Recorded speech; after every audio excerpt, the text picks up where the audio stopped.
Kang Emil ada Hawaii gimana? Udah. Ini di Panama. Oke, Xiaomi dari di Komentar. Bilang juga bahwa nanti akan dibangun tol.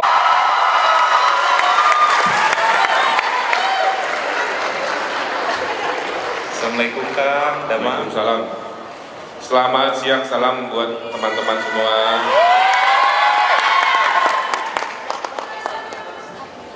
Iya Kang. Jadi sebenarnya kalau siang hari ini kita pengen ngobrol-ngobrol tentang building effective communication using social media. Saya yakin teman-teman rekan-rekan yang hadir di sini semua juga kenal banget sama sosok Kang Emil di sosial media lewat Twitternya dan juga lewat sosial media lainnya. Tapi sebelum kita masuk ke sana Kang, mungkin ada yang ingin disampaikan mengenai tayangan tadi dan katanya ada pesan yang pengen disampaikan nih Kang. Tayangan yang tadi. Saya nggak lihat, jadi video ya, bukan? Iya betul, video Pak. Alun-alun, bukan? Oke, saya 5 menit. Selamat siang ya, kawan-kawan semuanya. Kita mulai dari hal yang dasar dulu ya. Saya menampilkan sisi saya yang manusiawi, oke? Sisi yang kadang-kadang galau, sisi yang kadang-kadang humoris, sisi yang kadang-kadang apa adanya. Dulu saya warga, sekarang jadi wali kota. Suatu hari jadi warga lagi. Jadi saya tidak mau berubah oleh gara-gara ada judul di kepala saya namanya wali kota. Harus jadi pengawalnya banyak, ya. Kalau ngomong harus tegakkan enggak. Saya ngantri ke bioskop, saya sepedahan, saya jalan kaki, tuh. Supaya saya tidak rindu kalau nanti jadi warga tuh merasa kehilangan fasilitas jadi wali kota, enggak. Maka saya ini adalah wali kota yang apa adanya. Wali kota yang kayak kamu. Betul? Iya, kayak kamu tuh artinya saya tahu isi pikiran kamu kan. Kalau saya ngomongin serius yang komen cuma 200. Tapi kalau saya ngomongin mantan gebetan ditikung,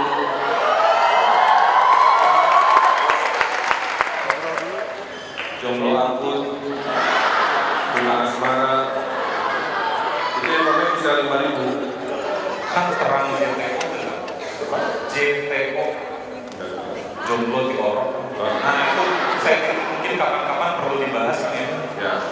Ya, jadi paham ya. Pak Wali ini kerja nggak sih posting melulu? Ya, ada pertanyaan lagi. Kamu tahu nggak namanya motivasi? Ya, hidup itu tidak hanya satu dimensi. Sambil kerja, kasih arahan, kan selesai ada jeda. Saya menjawab pertanyaan. Oh, Pak Wali itu mah pencitraan, penghargaannya didapat dengan abal-abal, nggak ada masalah. Gimana cara ngukur warga menilai Pak Wali? Saya survei. Kan jangan GR kan? Wah menurut saya keren, padahal cek warga itu saya survei 6 bulan sekali. Survei terakhir bulan September. Bulan September warga mempercayai saya bahwa cara saya bekerja sesuai dengan aspirasi warga. Nilainya berapa? 88,8%. Alhamdulillah. Artinya bahwa saya ini dulu, saya kan ini status saya itu saya dosen ya, dosen ITB yang sedang cuti jadi wali kota. Karena dosen saya kan ilmiah, saya punya bimbingan anak S2. Masa seorang saya tidak ilmiah? Saya mengukur warga happy tidak happy, approve tidak approve pakai survei, bukan katanya-katanya.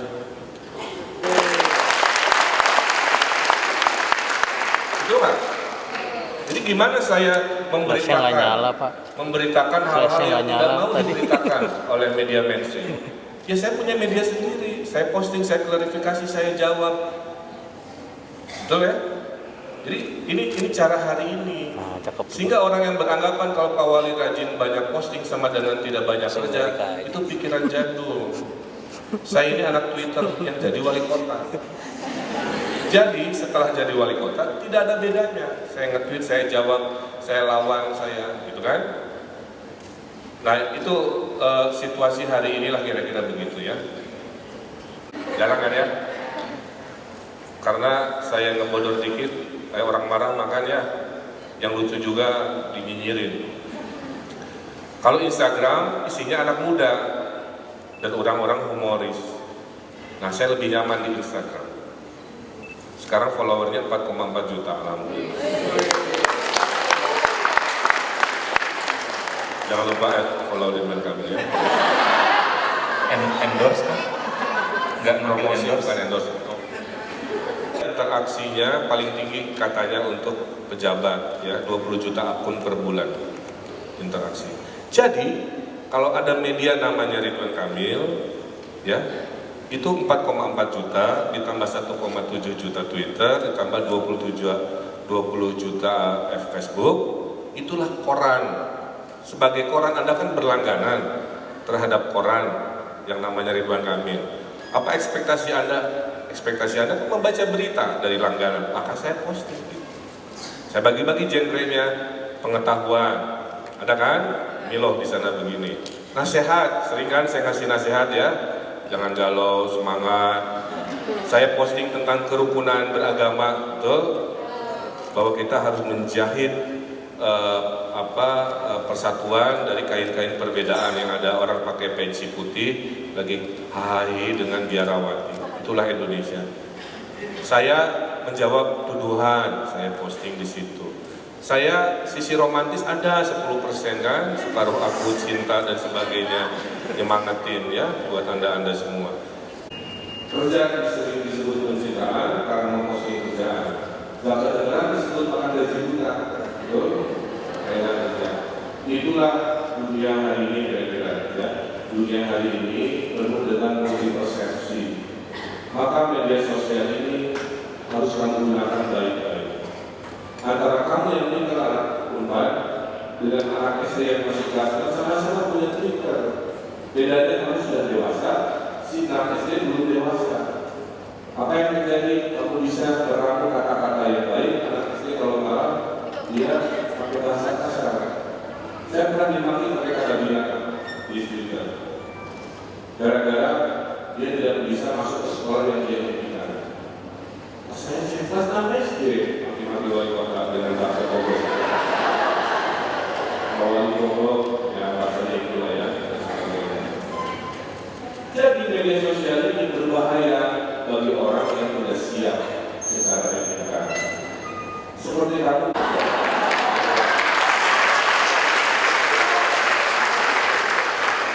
Paham ya? Jadi kesimpulannya media sosial ini adalah kebutuhan.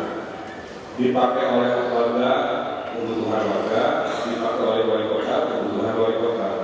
Kebutuhan wali kota memanage komunikasi, kebutuhan wali kota memposting, menyemangati, mengedukasi, menjawab dan lain sebagainya. Dalam dunia penulisan ada istilah publish or perish. Dari situ hilang. Sekali kamu publish, kamu akan menjadi apa yang kamu tulis. Kalau tidak, kamu hilang. Saya melakukan itu. Antara saya melakukan itu tiap minggu. Pak Wali pencitraan seolah-olah dekat dengan rakyat kecil. Kalau kan kembali lagi definisinya. Kalau dilakukan hanya sekali, seolah-olah betul. Ini makan rutin, namanya pemberitaan, kan begitu. Begitu. Nah inilah kira-kira pengantar ya terkait media sosial. Terakhir sebelum kita diskusi, saya cerita begini ya. Indonesia itu negeri yang unik, betul? Negeri yang sangat unik. Di sini berkumpul rasional dengan tidak rasional itu jadi satu. Kalau orang barat dia berpikirnya rasional, maka ada filosofinya namanya cogito ergo sum. Saya berpikir, maka saya ada. I think, therefore I am. Jadi kalau nggak masuk ke logika, nggak masuk ke dalam budaya barat. Maka jalanan di barat itu 42nd Street, 43rd, jadi diurut, tuh jalan nomor First Avenue, Second Avenue, Third Avenue itu budaya Amerika, ya. Indonesia kan enggak. Jadi kalau saya nanya di New York, Pak saya mau ke Fifth Avenue kemana? Pasti orang bule nanya gini, Bapak ikutin aja jalur ini. Nanti ada urutan First Avenue, Second, Third, Fourth, ketemu Fifth Avenue gitu. Kalau di Indonesia kan nggak begitu, nggak berurut. Pak, saya mau ke rumah saya tuh bagus. Oh, Bapak lewat dulu, nanti ketemu ada tong sampah, turun sedikit, belok ada puskesmas, lurus. Di situ ada rumah janda cantik, belok kiri Pak.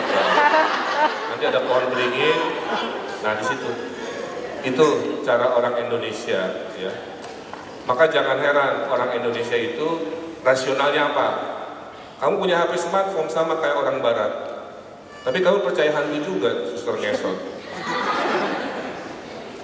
Ya, orang Indonesia itu rasional irasional. Kalau tidak pede, bukannya dia olahraga, apa yang dia lakukan? Dia ke Maerot. Nggak pede, kan? Dia tidak sukses, bukannya sekolah, betul? Tapi ke Kangjeng Taat minta digandakan.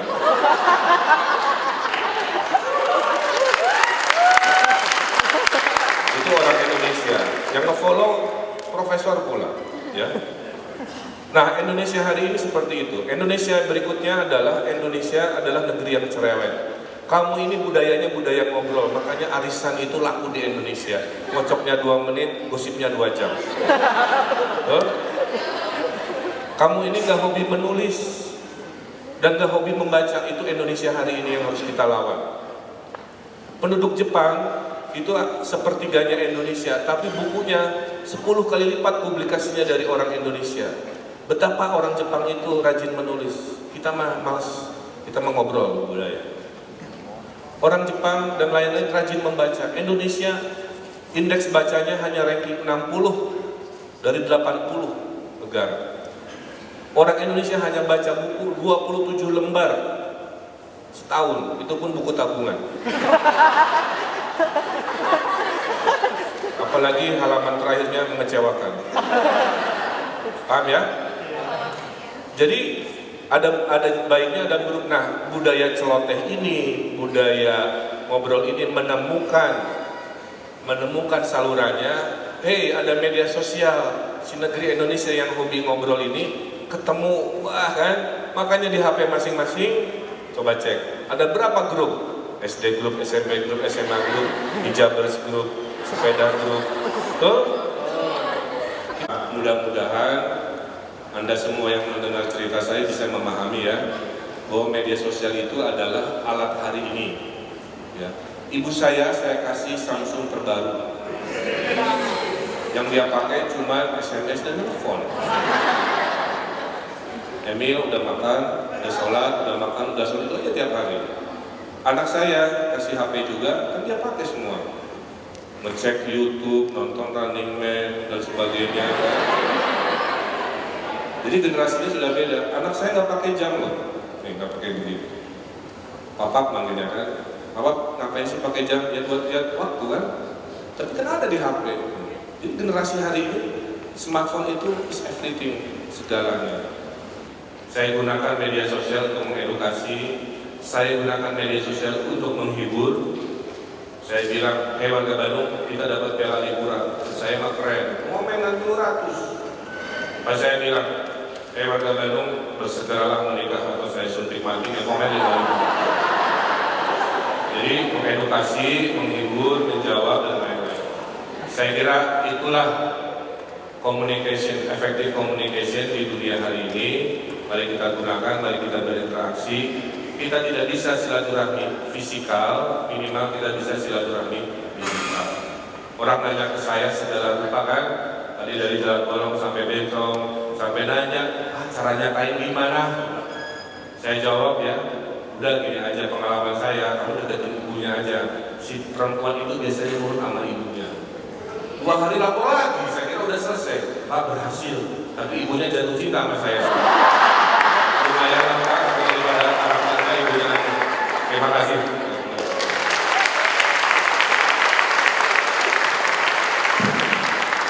Kang Hatur Nuhun, sampai seserian.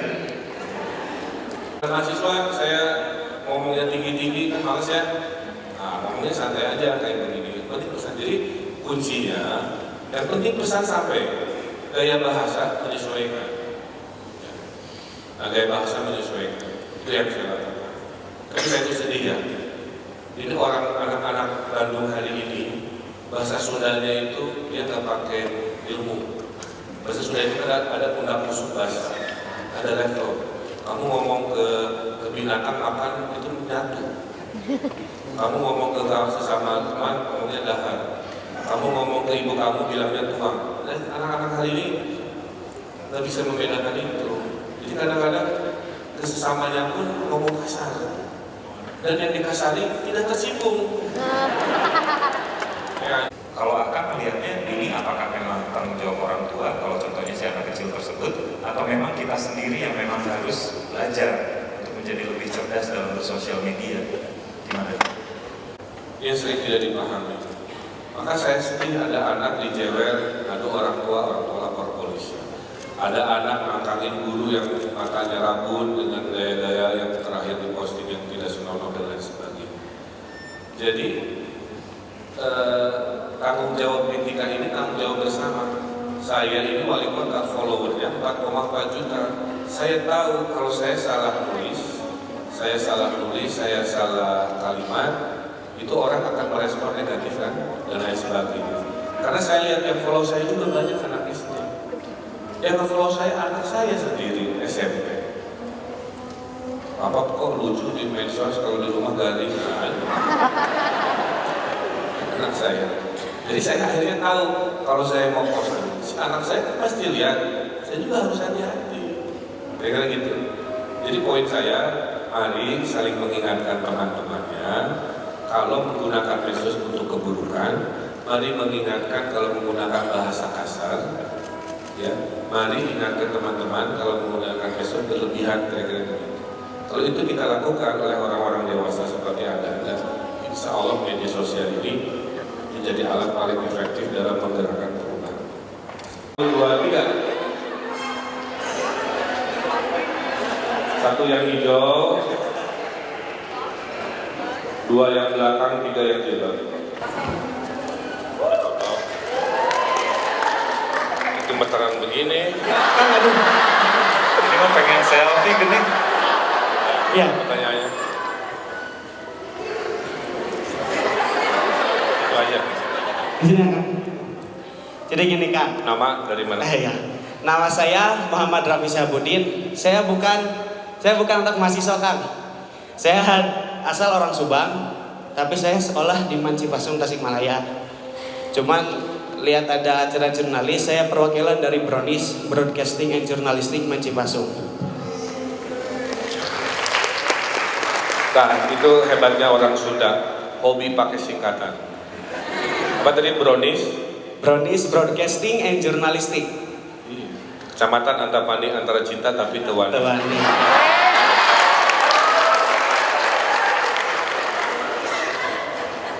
Jadi gini Kang. Sekarang saya lihat kan birokrasi Akang gitu saya terlihat emang bagus ya. Saya kenal Akang bukan kenal sih, saya sempat menstalking gitu kan. Menstalking dari kelas 1 aliyah, saya sekarang kelas 3 aliyah. Mau nanya kan, sekarang tuh kebanyakan remaja di Indonesia tuh malah lebih tertarik sama budaya barat gitu kan. Misalnya dari segi film atau apapun mereka lebih condong ke sana lah kalian. Mungkin ada nggak kiat-kiat dari Bapak, mungkin dari sosial media sendiri untuk kita lebih mencintai negara sendiri atau Bandung gitu. Terima kasih. Raffi nanti ada klub sepeda gabung aja namanya Matador. Keren. Mangi tanjakan didorong. Cocok. Yang BRONIS Matador. Kita dalam hidup ini tidak boleh mengandalkan pada individu. Kita mengandalkan pada sistem. Siapapun rektor Unpadnya misalnya, Unpadnya harus tetap keren. Siapapun wali kota pengganti saya, Bandungnya harus keren. Saya menaikkan standar dan nggak boleh turun. Cara menaikkan standar dikunci dengan peraturan. Begitu. Saya ingin membela Bandung. Daripada saya nyerewetin setiap developer yang datang, ya, kamu harus ramah lingkungan, kamu harus ramah lingkungan, kamu harus hemat energi, kan capek. Saya bikin peraturan 1 Januari 2017 saya tidak akan memberikan IMB kepada bangunan-bangunan yang tidak bisa menunjukkan sertifikat ramah lingkungan, kan begitu. Jadi siapapun wali kotanya sudah dikunci oleh peraturan yang standarnya dinaikkan. Smart City juga sama. Smart City saya bangun 400 apps, ya. Saya latih kepada dinas-dinas yang nanti pensiunnya sebagai PNS. Jadi kalau wali kota berikutnya gaptek tidak suka Smart City, nggak ada masalah. Karena tujuan Smart City itu bukan untuk si wali kotanya, tapi untuk sistem. Kebetulan wali kotanya senang teknologi, kan begitu. Saya hobi melobi, ya, karena saya dulu orang bisnis, punya karyawan 70. Saya barusan pulang dari Belanda dapat 4 oleh-oleh. 1 hibah 5 juta euro untuk PDAM. 2 meretrieve dokumen-dokumen bersejarah untuk Museum Bandung. 3 melobi beasiswa untuk warga Bandung S2 di Belanda di TU Delft, ya. 4 kerjasama pengelolaan museum, ya.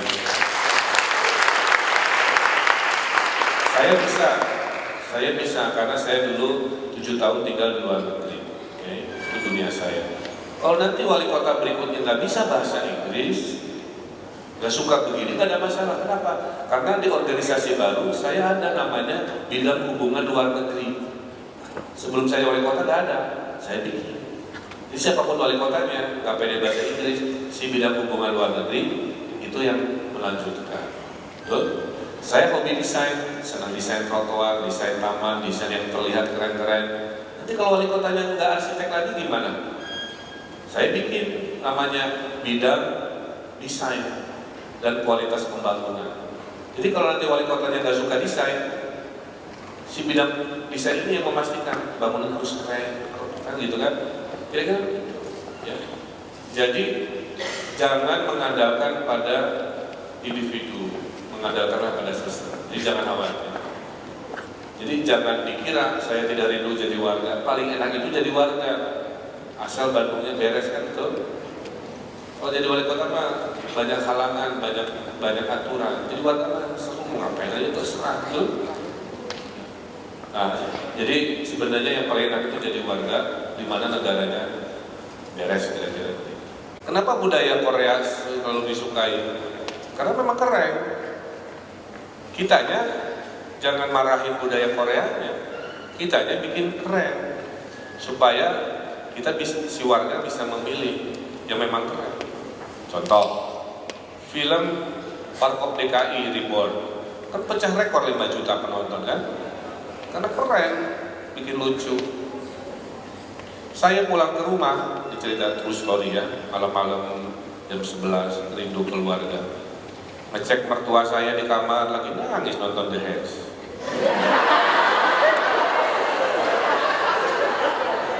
Ngecek anak saya mau meluk dulu, lagi hai tadi nonton Running Man di smartphone. Rindu si Cinta masuk kamar lagi senyum nonton Lee Min Ho. Terus mau marah, kumaha. Makanya saya bikin suatu hari nanti di Bandung ini, ya, orang-orang harus memproduksi kekerenan. Kalau keren itu lahir, kita akan mengalahkan si keren-keren dari negeri lain. Khususnya hanya itu. Apa jawabannya? Tampilin Creative Center. Bulan Februari di Jalan Laswi akan hadir gedung 6 lantai. Itu gedung insya Allah paling keren se-Indonesia. Isinya apa? Isinya adalah semua kreativitas warga Bandung akan ngumpul di situ. Ada design store, semua produk-produk keren Bandung akan didisplay di sana. Ada creative library, ada studio fotografi gratis di sana. Ada studio TV dengan green screen di sana. Ada studio tari, ada studio ICT, ada studio fashion di sana. Ada studio keramik, ada bioskop buat nonton film-film indie dan lain sebagainya. Ada tempat nongkrong 24 jam, ada 2 kafe di sana. Yang paling keren ada innovation room, Innovation Room, warga Bandung boleh ngeprint kain digital sekarang. Kamu pikir bikin pola begitu susah? Asal punya ide, nanti di gedung itu kamu nyetak sendiri kain kamu, polanya wajah mantan-mantan kamu boleh cetak di situ. Ada laser cutting, bisa motong kayu, bisa motong besi, bisa motong lempeng baja. Kamu bikin tadi wajah yang orang kamu kagumi, kamu bisa bikin perintilan yang lucu, diduplikasi jadi duit. Ada 3D printer, bisa bikin menara Pasopati dalam skala kecil dibanyakin. Itu tidak tereksploitasi, tapi kita menggunakannya itu kita mengoptimalkannya dan sebisa mungkin untuk kebaikan. Kamu bisa ditangkap polisi sekarang kalau konten media sosialmu itu melanggar aturan. Oke? Hati-hati ya. Jadi hate speech itu sekarang sudah ada pasalnya. Suka tidak suka ya aturannya begitu. Jadi itu poinnya. Gunakan dengan baik. Gunakan dengan baik, itu mungkin ya. Baik, kalau begitu kayaknya kita selesai nih untuk diskusi dan ngobrol-ngobrolnya ngebahas mengenai gimana kita melakukan komunikasi yang efektif dengan menggunakan sosial media. Boleh minta tepuk tangannya yang mulia? Kalau saya boleh ingetin lagi, ada titipan dari Raffi tadi ya. Raffi, mana kamu? Hai. Oke, kalau boleh 2 periode kan? Ini pesan titipan dari saya juga. Ya, tunggu tanggal mainnya. Saya jadi bupati Tasik, maaf. Siap. Mungkin itu saja ya, waktu kita cukupnya untuk diskusi seputar sosial media. Untuk selanjutnya saya serahkan kepada MC. Mari sekali lagi kita berikan tepuk tangan ya.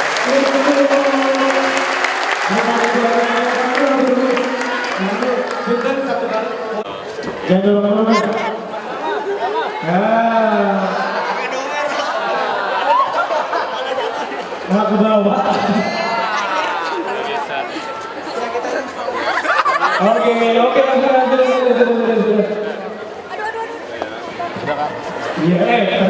Media sosial. Ya, media sosial kan alat komunikasi yang sekarang dimiliki oleh hampir semua orang ya di Indonesia dan di dunia. Kuncinya sederhana, mari gunakan dengan cara bertanggung jawab. Dengan kebaikan, sosial media akan membawa perubahan luar biasa. Dengan keburukan juga akan mengakibatkan permasalahan juga yang luar biasa. Nah, pergunakan sesuai konteksnya. Kalau konteksnya bisnis, manfaatkan untuk bisnis. Saya konteksnya pemerintahan, saya manfaatkan untuk menginformasikan, untuk mengedukasi, mengklarifikasi, dan lain-lain. Nah, mudah-mudahan dengan masing-masing bertanggung jawab sesuai bidang-bidangnya, media sosial ini bisa membawa perubahan. Karena tidak ada lagi cara yang paling efektif menjangkau semua orang di seluruh dunia kecuali dengan media sosial.